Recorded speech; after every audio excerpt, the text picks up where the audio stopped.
우선 이 자리에 서면서 제가 무척 떨립니다.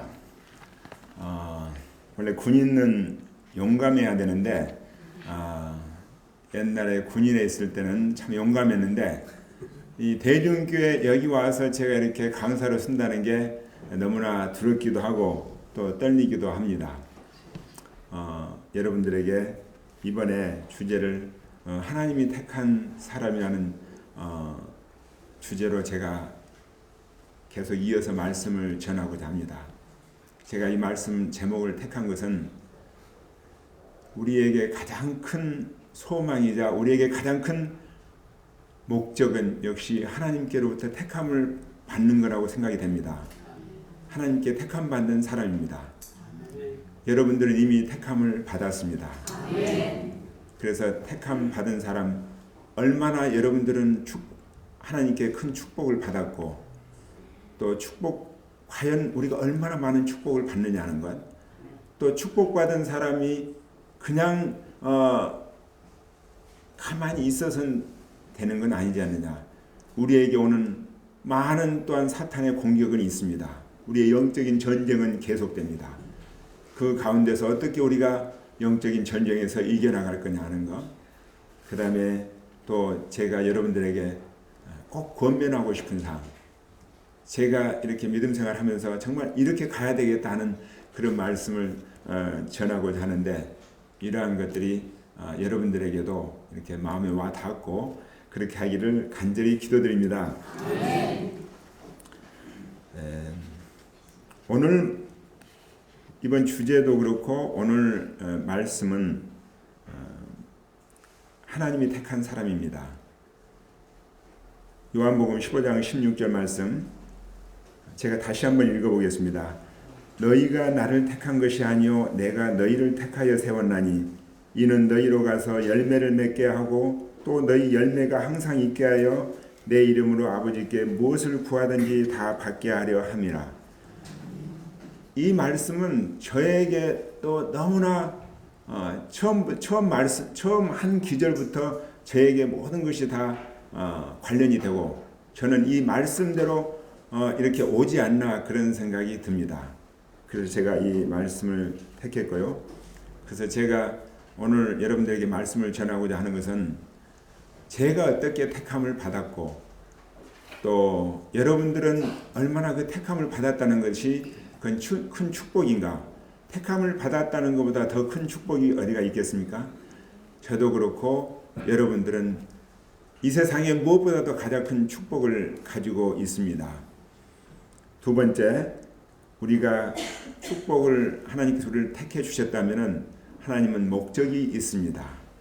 우리에게 가서 열매를 맺게 하라고 했습니다. 너만 구원을 받고 너만 하나님 만나자고 한 것은 아니었습니다. 가서 계속 열매를 맺기 위해서 우리를 택해 주셨습니다. 그리고 또 우리는 계속 열매를 맺으면서도 하나님께서는 내 이름으로 아버지께 무엇을 구하든지 다 받게 하시겠다고 했습니다. 우리에게는 무엇이든지 구하는 것, 하나님의 이름으로 구하는 것 다 주시겠다고 했습니다. 그래서 이 세 가지 우리는 축복을 받았습니다. 우리는 계속 열매를 맺어야 됩니다. 그리고 우리는 계속 구해야 됩니다. 이 세 가지를 중점적으로 여러분들에게 말씀을 전하고자 합니다. 먼저 우리가 택함을 받았다는 겁니다. 택함을 받았다는 것은 일단은 좋은 겁니다. 유대인들이 가장 큰 축복은 하나님으로부터 택함을 받았다는 겁니다. 그리고 세상에서도 우리는 택함을 받았다는 것 그중 가장 큰 영광입니다. 대통령, 국민으로부터 택함을 받았습니다. 또 장관, 국무총리 다 택함을 받았습니다. 그러니까 사람들은 계속 택함을 받으려고 많은 애를 쓰게 됩니다. 그런데 무엇보다도 우리가 하나님께로 택함을 받았다는 것, 이것은 우리는 근데 통상 이렇게 생각도 합니다. 내가 꼭 하나님을 택한 것 같이 그렇게 생각하는 사람들도 있습니다. 근데 제일 첫 마디에 너희가 나를 택한 게 아니고 내가 너희를 택했다고 했습니다. 저는 이 말씀을 뼈저리게 느낍니다. 제가 어떻게 하나님을 믿게 됐냐는 것, 제가 어떻게 또 지금 목사가 됐냐는 것, 이것은 저는 정말 불가능한 일이 이루어지지 않았느냐 그렇게 생각을 합니다. 제가 어떻게 과연 하나님을 믿게 됐는지 말씀을 드리겠습니다. 저는 고향이 전라남도 장성입니다. 촌입니다. 그리고 중학교 때까지 또 거기서 다 자랐습니다. 그래서 고등학교는 광주로 갔고 그 다음에 육사로 갔는데 육사로 가서 소위로 인관해서 76년에 인관을 하고 그 다음에 2007년도에 전역을 했습니다. 제가 살아오면서 그러니까 신앙이라는 것은 제가 육사에 가기 전까지는 신앙이라는 것은 전혀 없습니다. 아무런 개념이 없습니다. 신앙이라는 단어도 별로 몰랐습니다. 제가 어릴 때 그 시골에는 어떤 교회도 없습니다. 성당도 없었습니다. 저 멀리 산속에 절은 있었죠. 제가 어머님 따라서 초파일 날 어릴 때 절에 한 두세 번 가본 것, 그게 전부였습니다. 그런데 그렇다면 그 당시의 삶은 어땠겠느냐? 제가 그렇다면 육사에 가기 전까지의 그 제 삶은 이런 거였다고 생각이 됩니다. 그냥 시골에서 부모님 모시고 살면서 이렇게 배고프지 않게, 그 당시에 너나 없이 많이 배고팠으니까요. 배고프지 않게 살면서 또 형제들이 또 많으니까 형제들이라고 우애롭게 살면서 또 부모님 잘 이렇게 공경을 하면서 또 남부럽지 않게 사는 것. 특히 시골에서는 자식들이 잘 돼가지고 부모님한테 이렇게 자랑스럽게 되는 것. 그것이 전부였다고 생각이 돼요. 그러니까 어린 저에게도 결국 제 모든 삶은 그거였다고 생각이 됩니다. 그래서 더 좀이라도 더 이렇게 잘 살기 위해서 모든 공부는 결국 내가 좀 더 공부를 잘해서 내가 좋은 데 취직을 해가지고 또 부모님 고생을 했으니까 내가 좀 더 잘 보살펴드리고 하는 그거였습니다. 그러니까 우리 인생으로 봐서는 그게 바로 어떤 1차원적인 삶이 아니었겠나 생각이 됩니다. 먹고 마시고 좀 더 내가 잘 되고 좀 더 부자가 되고 하는 그런 거였습니다. 그러니까 우리 주로 육신에 관계되는 거죠. 우리 먹고 마시는 것, 부모님과의 어떤 관계, 자녀, 형제들과의 관계. 그러다가 제가 육사에 입학을 했습니다. 육사에 입학을 해서 하나의 큰 변화는, 워낙 이렇게 훈련도 많이 합니다만은 둘째 주부터 한 6주간 그때 훈련을 하는데, 둘째 주부터는 신앙을 하나씩 고르라는 겁니다. 천주교, 불교, 기독교 중에 그 중에 아무거나 하나를 택해서 의무적으로 가랍니다. 그러니까 참 고민이 됐습니다. 저에게는 천주교를 가느냐, 불교를 가느냐, 기독교를 가느냐, 어디건 하나를 택해야 되는데, 그렇다고 지금은 육사에서 이렇게 합니다. 그런 믿지 않는 사람들이 많기 때문에 육사에서 종교 선택을 어떻게 하느냐 하면은, 저희 때는 그냥 결심해서 앉아야 됩니다. 근데 지금은 육사에서는 좀 더 이렇게 합리적으로 한다 해가지고 성당에 한 번, 절에 한 번, 또 교회 한 번 가서 1시간씩 예배드리고 미사드리고 법회를 드립니다. 우스운 것은 그렇게 믿음이 좋은 그 기독교 청년도 가서 미사도 드려야 됩니다. 법회도 드려야 됩니다. 왜냐하면 마지막 결정을 해야 되기 때문에요. 지금은 그렇게 합니다. 근데 저희 때는 아무거나 택해서 앉으라는 겁니다. 그렇게 인솔해서 갑니다. 그래서 저는 많이 고민을 했습니다. 그 신앙이 뭔지는 모르지만 매우 중요할 것 같다, 그런 생각을 했습니다. 그래서 그런데 그 찰나에 제게 그 귀에 들린 건 뭐냐면은, 성당에 가면은 먹을 것을 많이 준다. 거기 가면은 먹고 싶은 대로 먹을 수 있다. 그 말 한마디가 딱 들렸습니다.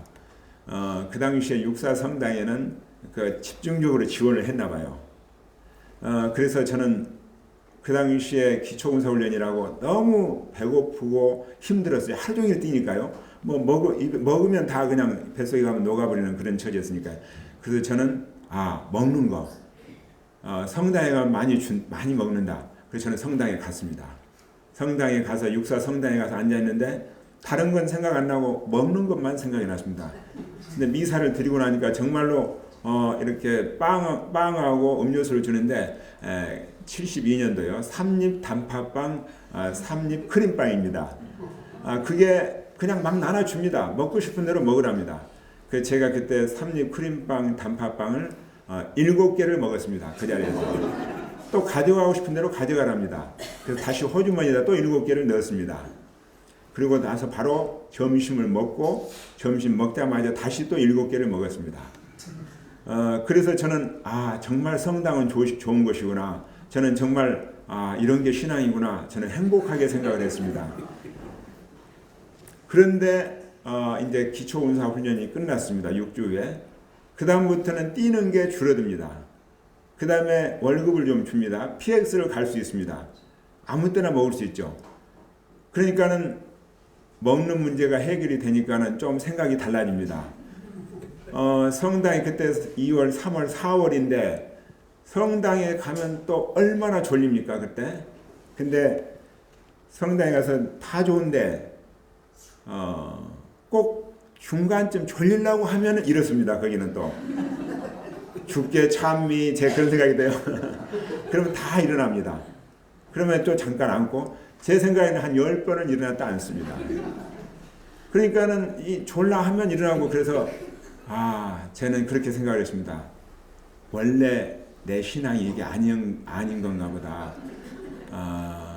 제가 6개월 후에 다시 생각을 했습니다. 내가 그래도 옛날에 어머님 따라서 절에 2번이나 갔었는데 그리고 또 어머님이 가끔 저한테 절에도 가라고 합니다. 부적도 만들어줬습니다. 부적이라는 게 뭐냐면은 뭐 점쟁이한테 이렇게 글 써가지고 몸에 가지고 다니는 겁니다. 그러면 어떤 흠이 없다는 거죠. 그래서 저는 써가지고 다니면서 맞아 어머님 말씀을 들어야지. 그래서 저는 6개월이 지난 데는 절로 갔습니다. 화랑호국사라고 그러죠. 거기는 반지하입니다. 거기 가니까는 반지하에다가 향불도 피웠죠. 또 시작할 때 참불가만 부르고 나면 앉고 나면 한 번도 일을 쓰지 않습니다. 참불가, 반지하, 참불가. 그 다음에 스님들이 목탁을 한 번씩 두드리잖아요. 똑똑똑 두드리면 너무 조용하면 잠도 안 옵니다. 좀 불안한데 때때로 한 번씩 이렇게 목탁까지 쳐주니까 정말 잠자기에 참 좋았습니다. 그래서 저는 내가 드디어 올 곳으로 왔구나. 그래서 3년 반 내내 절에 열심히 다녔습니다. 그리고 제가 나중에 졸업할 때는 수계도 받았습니다. 우리로 말하면 세례죠. 수계도 받았습니다.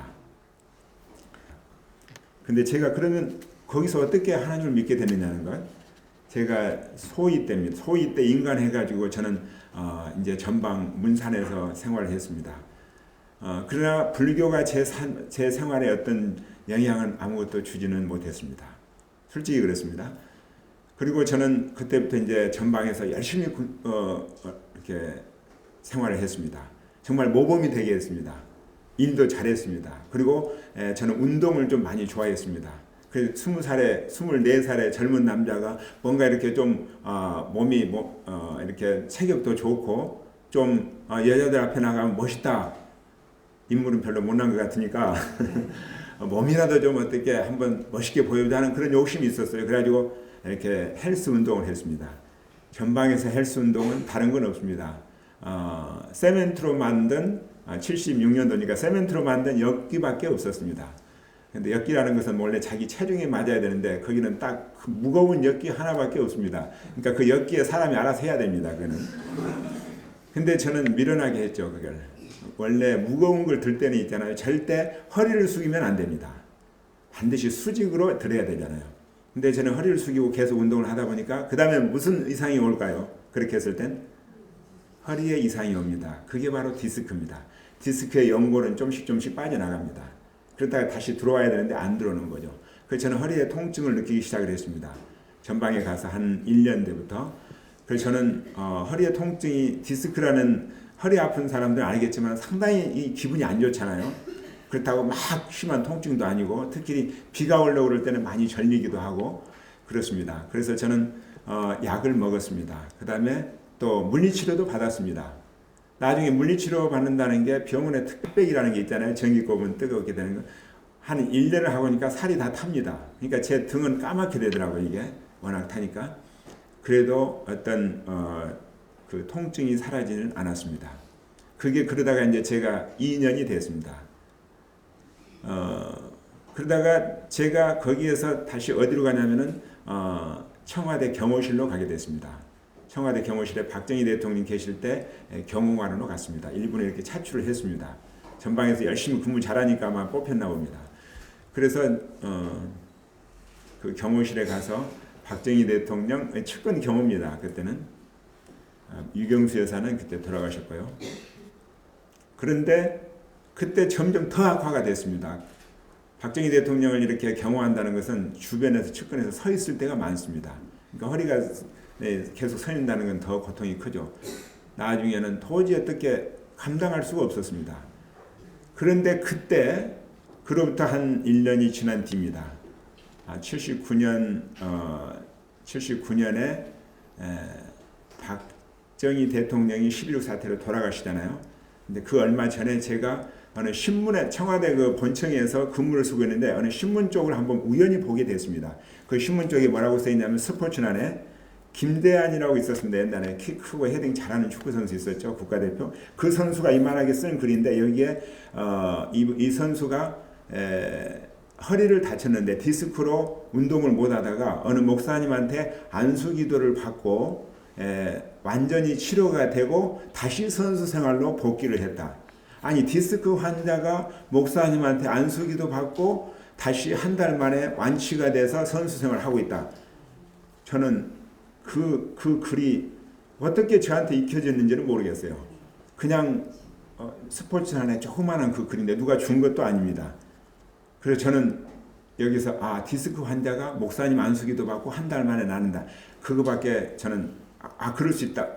이럴 수도 있냐. 그래서 저는 제 친구한테 옆에 있는 동료 친구가 있었습니다. 신동택 그 중이었는데 그 친구한테 제가 그 친구는 아주 독실한 기독교 신자였습니다. 육사에서 기독교 그 신자 그 부장이었으니까요. 그 친구한테 제가 그랬습니다. 나 교회에 가서 목사님한테 한번 안수기도를 받게 하면 안 되겠냐. 그랬더니 그 친구가 눈이 동그래지면서 깜짝 놀랍니다. 제가 워낙 독실한 불교 신자라고 그 친구는 저한테 사실 교회 가자고 한 번도 말해본 적은 없었습니다. 어느 누구도 저한테 교회 가자고 권한 적은 없었습니다. 제가 불교 신자라는 것 때문에.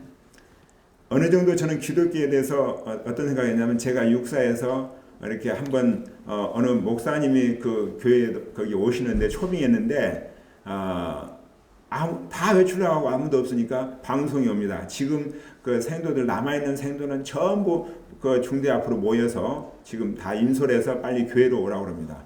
그러니까 그렇게 해서 교회 없으니까 그렇게 해서 데리고 갔어요. 그때 저는 이런 생각을 했어요.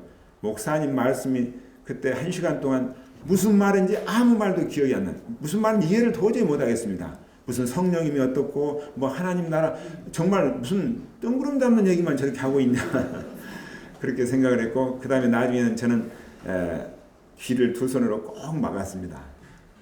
그 얘기가 나한테 별로 유익하지 않다. 좀 해로운 얘기 같다. 그래가지고 귀로 꽉 막고 있다가 왔습니다. 그러니까는 그 친구도 저한테 교회 가자고 얘기는 안 했습니다.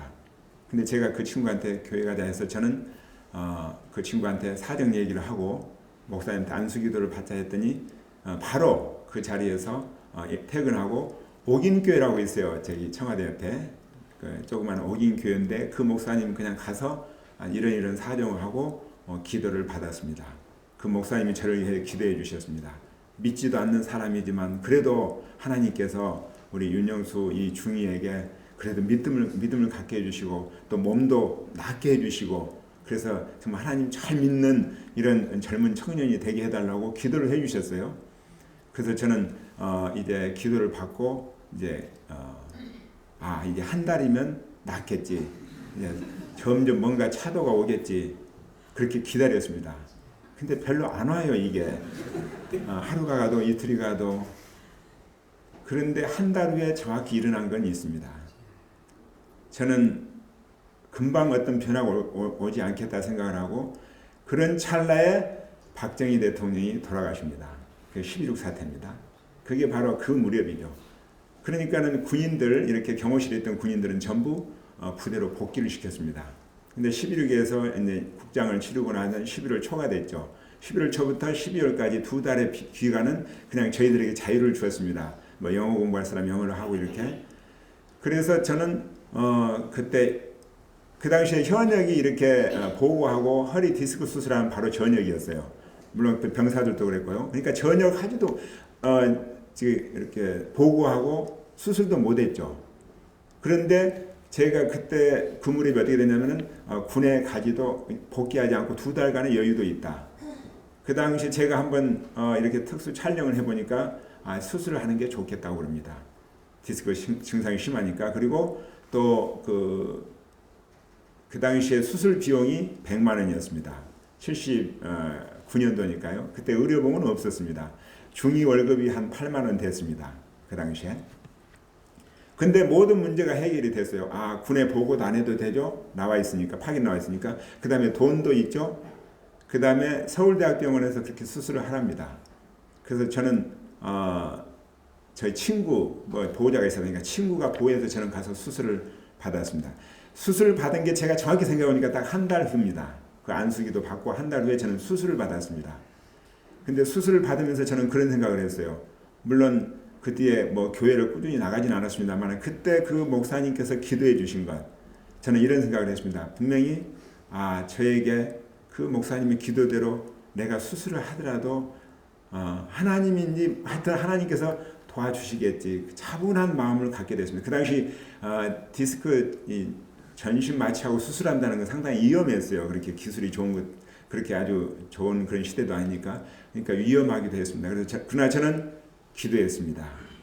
하나님, 제가 이 허리를 꼭 좀 낫게 해주십시오. 그러면 제가 정말 하나님 잘 믿도록 하겠습니다. 그렇게 하면서 저는 정신이 이제 없어졌죠. 그리고 수술대 갔습니다. 수술하고 이제 나왔는데 어떻든 편안했습니다. 그리고 수술하고 나서 이제 한 달 반, 군에 다시 복귀하기 전까지 그 시간에 이렇게 좀 회복하는 그 기간이 있었고, 마치 이제 광주로 그때 고등군사관 교육을 떠나게 됐습니다. 거기서는 좀 이렇게 공부를 했습니다만 이렇게 마음대로 누워서 공부할 수 있고 그런 좋은 조건이 됐죠. 그래서 저는 이제 그때부터 교회에 발을 디디게 됐고, 또 제 몸은 그때부터 이제 수술하고 나서부터 서서히 나아가지고 6개월 후에는 거의 나았습니다. 그리고 79년 그 수술 이후로 한 1년 뒤로는 저는 허리는 아파본 적은 한 번도 없습니다. 오히려 지금 나이 먹은 사람들 이리 허리 아프다, 협착증이 온다, 뭐 그렇게 오는데 저는 그렇게 허리 아파본 적은 없습니다. 그리고 저는 대체로 그 뒤로 건강했습니다. 그리고 저한테 변화된 것은 역시 하나님을 믿게 됐다는 것. 그때부터 교회에 등록을 했습니다. 교회에 등록하고 3년 뒤에 세례를 받았습니다.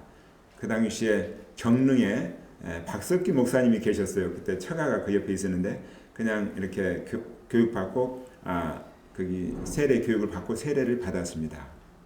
그때 그리고 저는 정식 교인이 됐습니다. 83년입니다. 그게.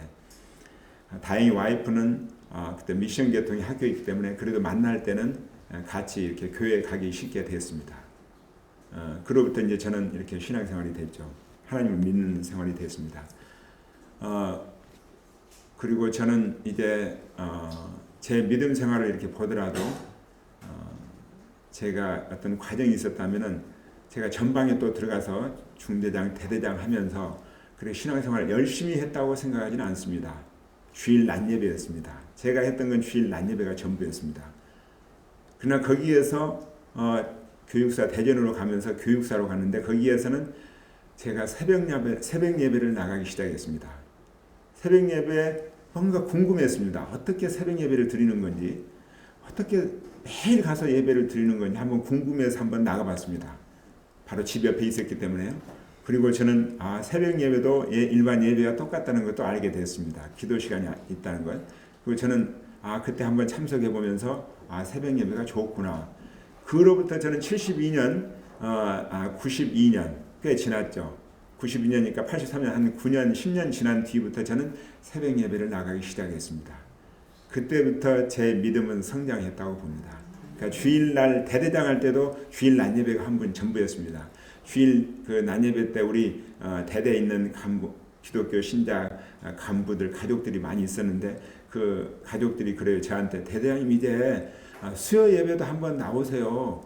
그 주일 저녁에도 한 번씩 나오시면 좋잖아요. 그러더라고요. 그래서 그때만 해도 제 생각에 주일 낮 예배 나가는 것도 내가 얼마나 정성스럽게 다니는 건데 그런 생각을 했습니다.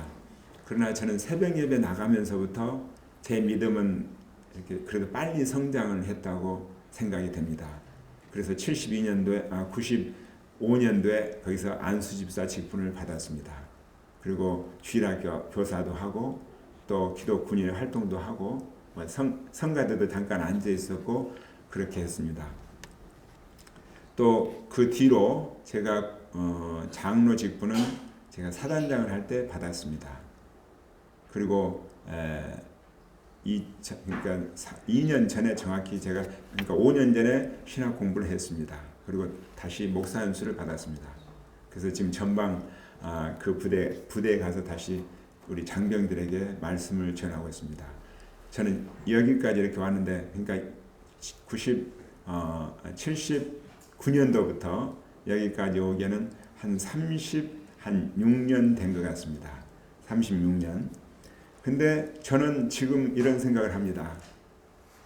내가 하나님을 택했냐 이걸. 제가 하나님을 택한 일은 전혀 만무합니다. 옛날 이렇게 목사님이 설교하면 귀를 막고 안 들으려고 그랬던 사람입니다. 그래서 독실한 불교 신자라고 그랬습니다. 그리고 누구도 저한테 이렇게 가까이 와서 교회 가자고 권한 사람은 없었습니다. 그런데 이렇게 하나님을 믿게 되고 목사가 됐다는 것, 이것을 제가 무슨 성경을 연구를 했겠습니까? 교회 갈 일은 없었고요. 이건 온전하게 하나님께서 택해 주셨습니다.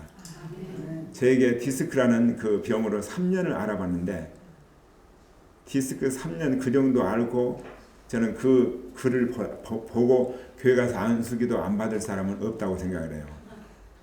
그래서 저는 이런 생각을 합니다. 지금은 불교 신자든 무슨 천주교 신자든 우리는 가서 하나님을 전해야 됩니다. 교회 가자고 권해야 됩니다.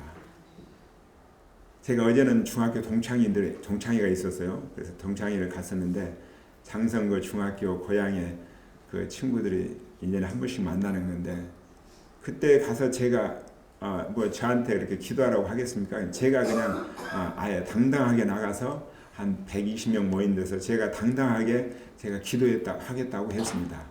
기도하겠다고 이렇게 하고 제가 기도를 했습니다. 그리고 하나님 믿으라고 제가 당당하게 얘기를 했습니다. 그런데 그렇게 반응은 시골이나 어디 서울에 사람들 많이 있지만 제가 그렇게 얘기했을 때 그 사람들이 여럿이 모이는 데 가서 하나님 믿으라고 하면 상당히 부정적인 게 많이 있잖아요. 좀 인상을 찌푸리는 사람도 있고 신앙 얘기하지 말라 그런 사람도 있지만은 제가 볼 때는 거기에 그런 분위기는 전혀 없었어요. 자꾸 긍정적으로 얘기를 합니다. 나도 가고는 싶은데 어떻다. 그래서 우리가 이렇게 하나님을 권하는 것, 하나님을 믿자고 하는 것은 저는 그런 생각을 합니다. 누구도 제한이 없습니다. 아무리 독실한 불교 신자라도 우리는 일단은 가서 이렇게 그 사람들이 쪽지는 보지 못할지언정 일단 들어놓으면은 씨를 뿌려놓으면은 언젠가는 그 씨는 싹을 낼 수가 있다는 거죠. 그래서 저는 하나님이 결국은 우리를 택하신다는 것 믿습니다. 그리고 하나님이 택하시기 위해서 저는 또 그런 생각을 합니다. 그 제 옆에 있었던 친구, 그 신동택 그분 목사가 됐습니다만 아마 제 옆에 항상 근무하면서 저를 위해서 기도해 주지 않았겠느냐 그렇게 생각을 합니다. 뒤에서 나 모르는 기도를 했을 거라고 생각이 됩니다. 그래서 여러분들 정말 제도 전도 폭발운전 하면서 했지만은 길거리에 지나가는 사람한테 말씀을 전해서 같이 교회로 온다는 것 어렵습니다. 그러나 하나님께서는 분명히 어떤 계획이 있다는 거죠. 그래서 우리 대중교회 성도님들도 아무런 우리가 복음을 전하는 데는 제한사항이 없습니다. 우리가 복음을 전하는데 거리낄 것은 없습니다. 그리고 겁낼 것도 없다고 봅니다. 저는 이제 모임에 가면 당당히 가서 제가 기도를 하겠다고 합니다. 그리고 가서 그래서 하나님 믿으라고 전합니다. 우리에게는 항상 이렇게 하나님을 전한다는 것은 딱 그냥 가서 당당하게 좀 거리끼는 게 있습니다. 이렇게 우리가 가서 하나님을 전하도록 사탄과 마귀가 그냥 놔두겠습니까? 절대로 그렇게 두지는 않을 거라고 봅니다. 그래서 저는 제가 하나님을 믿고 여기까지 오게 된데 거기에서는 전적으로 하나님께서 저를 택해 주셨습니다. 여러분들은 저는 어떤 이렇게 연유로 해서 하나님을 믿게 됐는지 저는 모릅니다만 그러나 여러분들도 분명한 것은 여러분이 택해서 하나님께 오신 게 아니라 바로 하나님께서 여러분들을 택해서 오신 것은 확실합니다. 모태신앙이라도 그렇습니다. 또 내가 어려서부터 이렇게 주일학교를 다녀서 어머님 부모님 영향을 받았다 하더라도 그것은 분명히 하나님께서 택해 주신 겁니다.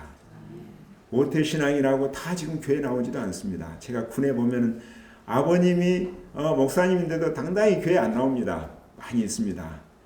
또 우리 어려서 교회 다녔다고 그대로 유지되지도 않습니다.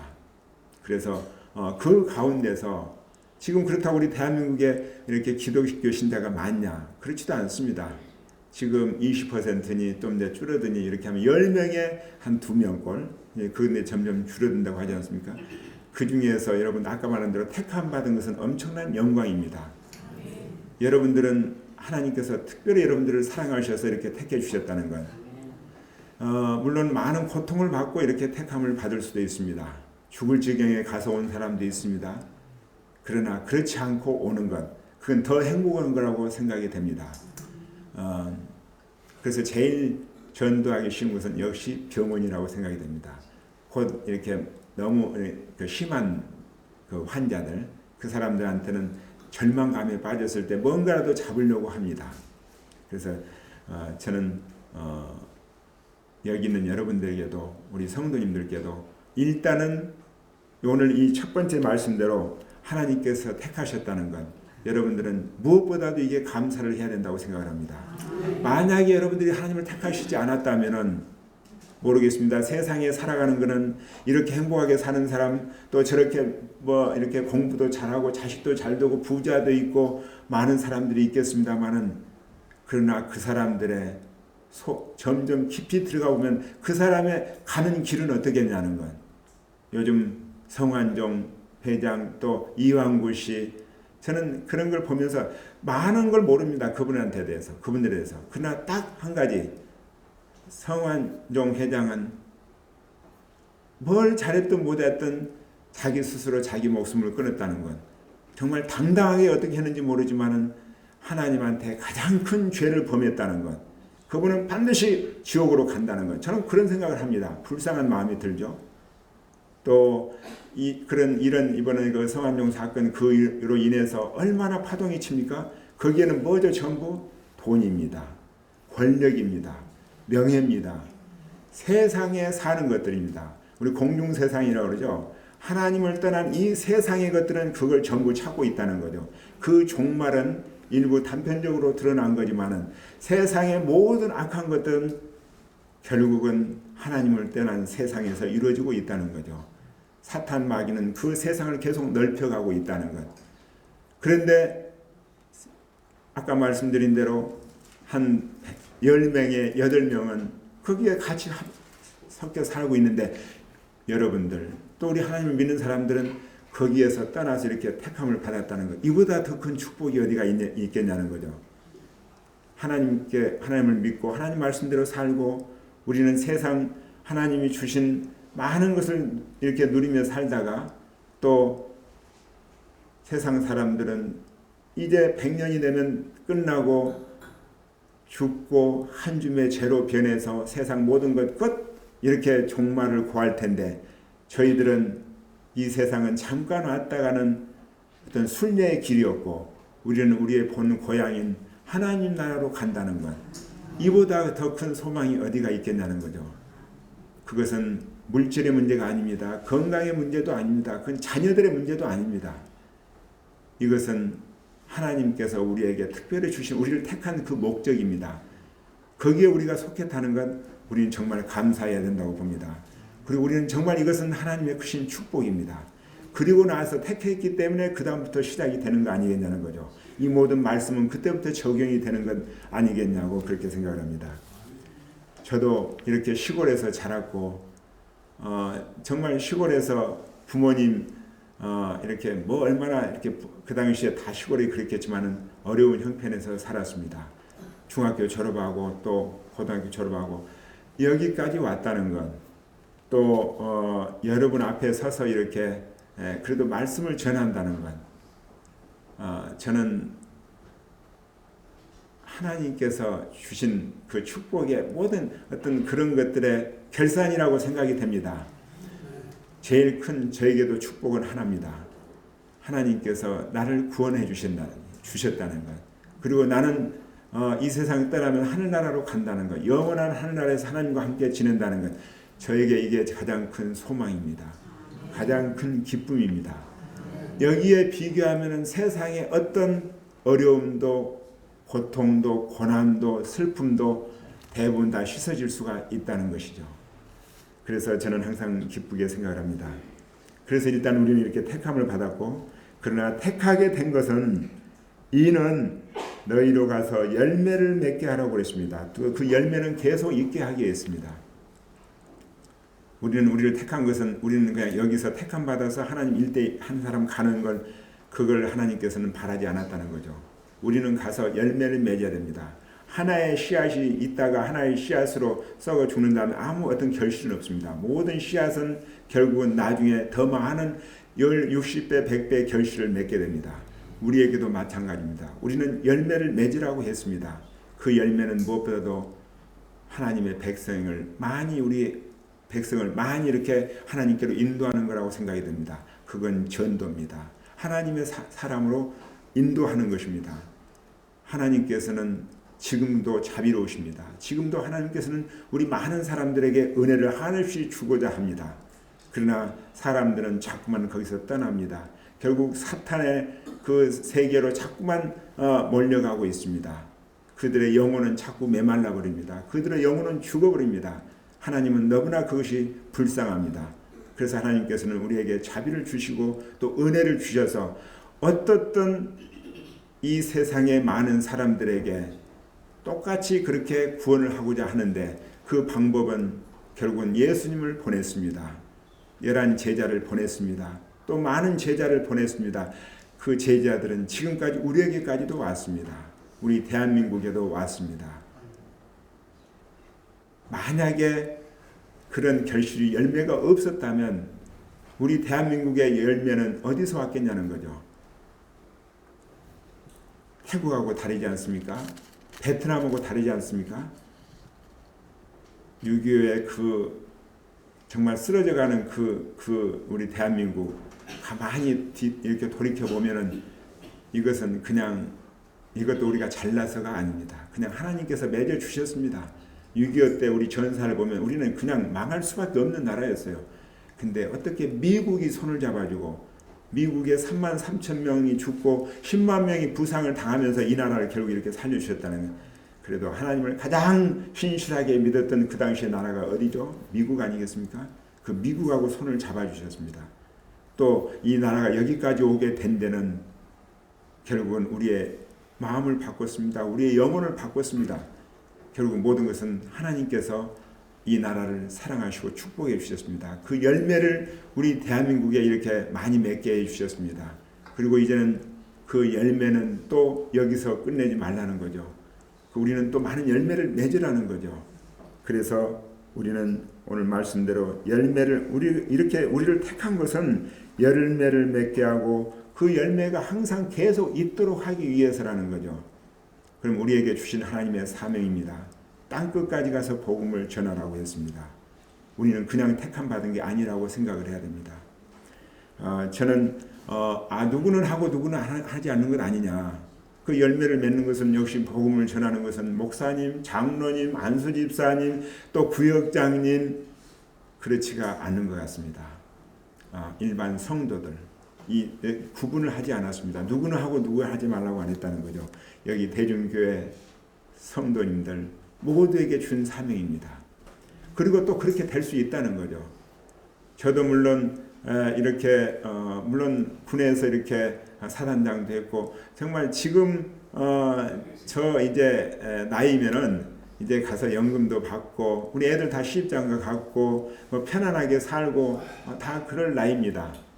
근데 제가 이렇게 목사 안수를 받고 또 다시 군에 가서 정말 젊은이들 우리 대대에는 한 병사들이 300명이 있습니다.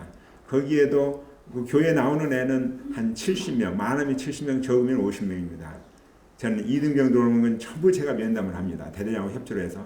물론 명목은 면담입니다. 군대 생활 잘하라. 그러나 최종 목적은 하나님을 믿게 하는 겁니다. 우리는 열매를 맺는데 누구 제한되는 게 없다고 봅니다. 저는 제가 이렇게 보니까 저는 일부러 하나님 일이라면 저는 많이 합니다. 가서 목회도 합니다. 제가 전역하고 그 일했던 그 회사에 가서 저는 제가 회장한테 얘기했습니다. 제가 이 회사에서 예배를 드리겠습니다. 일주일에 한 번 또는 두 번. 그래서 매주 지금 이제 격주로 매주 수요일날 아침 8시에는 아침 예배를 드립니다. 뭐 한 많으면 15명, 한 20명도 오고 한 10명도 오고 그렇습니다. 가서 안 믿는 사람들도 또 옵니다. 거기 가서 전합니다. 고등학교 신회를 만들어서 또 전합니다. 육사 신회가 또 있습니다. 하다 보니까 제가 육사 신회장이 됐습니다. 초대 한 6년 됐습니다만 우스운 것은 귀를 막고 이렇게 하나님 말씀을 안 듣겠다고 했던 사람이 초대 육사 기독교 신회장이 됐다는 것도 우스운 일이고요. 그것도 하나님께서는 필요하면 쓰신다고 봅니다. 그리고 이렇게 우리는 이 말씀에 의해서 자꾸 열매를 맺으려고 해야 됩니다. 불교신자? 불교신자도 가야 됩니다. 가서 한번 권해봅니다. 여러분 또 우리 교회 소식지가 있을 거 아닙니까? 가서 이렇게 전하면서 한번 오십시오 하면은 생각보다는 그분들이 아주 냉대하지는 않아요. 또 오히려 미안하게 생각하는 사람이 많이 있어요. 그래도 받아듭니다. 그러다가 때가 되면 또 온다는 거죠. 그래서 여러분들 그렇게 주의를 찾아보면은 참 많아요. 우리가 씨를 뿌릴 때가 참 많습니다. 그래서 우리는 계속 열매를 맺고 또 그 열매는 계속 있도록 해야 됩니다. 마지막으로 아버지께 무엇을 구하든지 다 받게 하려 함이라. 하나님 아버지께서는 우리에게 그렇게 열매를 맺기 위해서 뭔가를 이렇게 우리한테 필요한 걸 주시고자 합니다. 또 그래 구하는 걸 다 주시겠다는 거죠.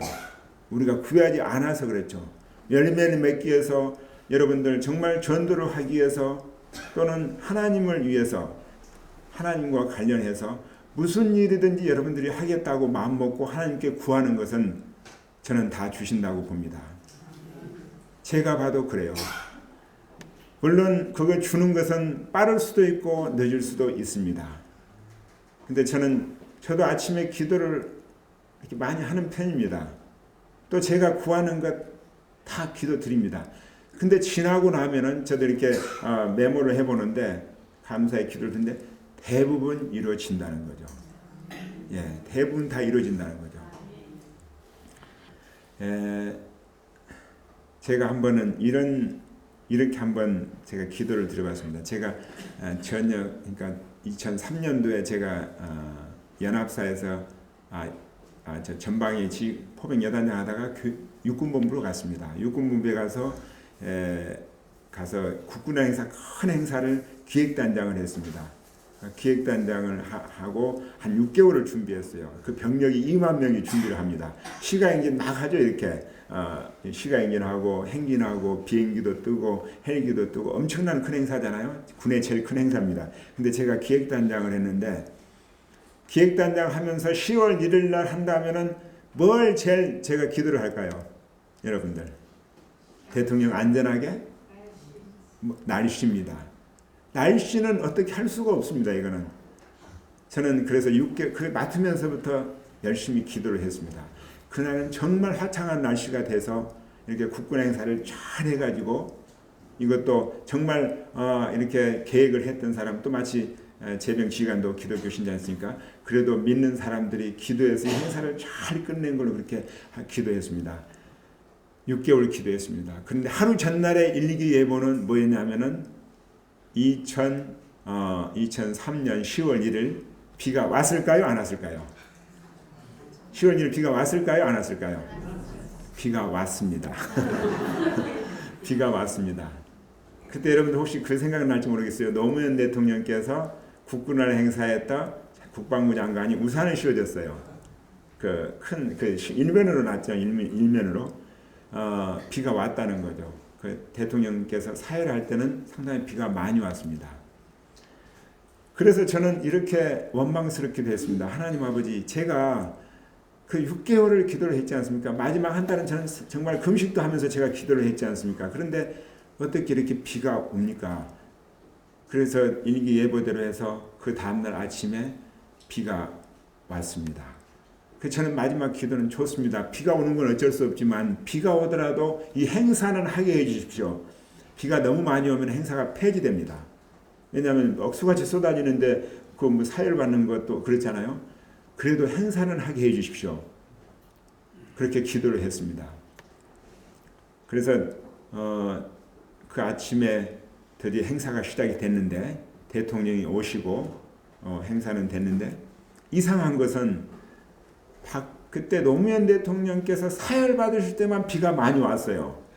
그럼 우산을 씌워줬죠. 그 다음에 이렇게 공중에 헬기가 떨어뜨리고 공수부대가 점프하고 그랬잖아요. 그때는 비가 안 왔습니다. 그때는 해가 조금씩 비쳤어요. 또 그때.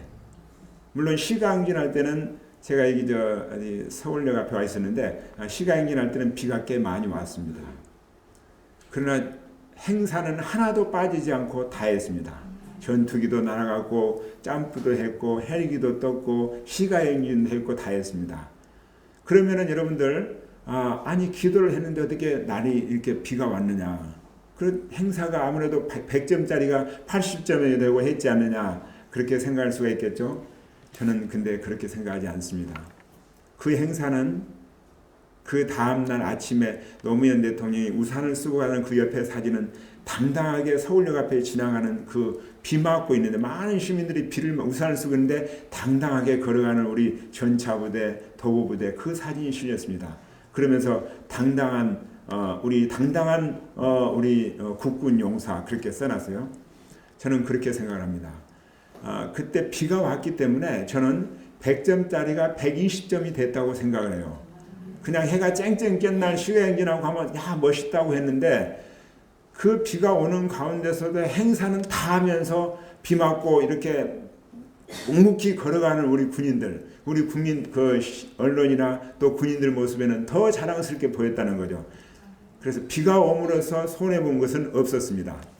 오히려 더 이익받다고 생각이 돼요. 노무현 대통령께서만 조금 손해를 봤습니다. 우산을 써줘오는 바람에 너무 많은 비난을 했으니까요. 저는 그 외에도 이렇게 제가 기도하는 것, 특별히 하나님을 위해서 기도하는 게 있잖아요.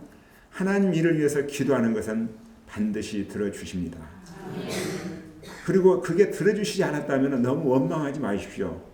그건 때가 안 됐기 때문입니다. 아니면 여러분의 기도가 잘못됐기 때문에 그럴 수도 있습니다.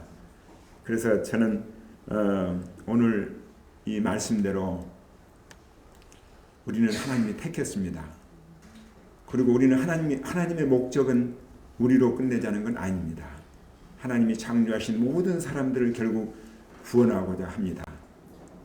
사탄의 세상을 다 이기고자 합니다. 그래서 우리에게 열매를 맺으라고 합니다. 여러분들 우리는 가서 열매를 맺어야 됩니다. 그리고 우리는 엄청난 큰 도구가 있잖아요. 엄청난 큰 무기가 있잖아요. 무기가 좋아야 됩니다. 군인들은 무기가 좋아야 전쟁에서 이깁니다. 하나님께 기도하는 것. 이보다 더 큰 무기는 없습니다. 우리 사람 살다 보면 어려울 때도 있고 힘들 때도 있지만은 저도 어떨 땐 답답할 때가 있어요. 그럴 때 모든 걸 제쳐놓고 조용히 손잡고 무릎 꿇고 기도하고 나면은 정말 순식간에 오래 안 가서 싹 바뀝니다. 그게 바로 하나님께서 우리에게 주시는 어떤 위로와 격려와 그게 아니겠나 생각을 합니다. 우리가 마음 아파하고 슬퍼하고 고통스러워하는 것은 대부분은 쓸데없는 것들이 대부분입니다. 지나고 나면은 전부 어떤 우리 스스로 했다는 것이죠. 하나님께서는 택한 사람을 그냥 두지는 않을 거라고 봅니다. 반드시 우리들은 하나님께서 알아서 인도해 주실 것입니다.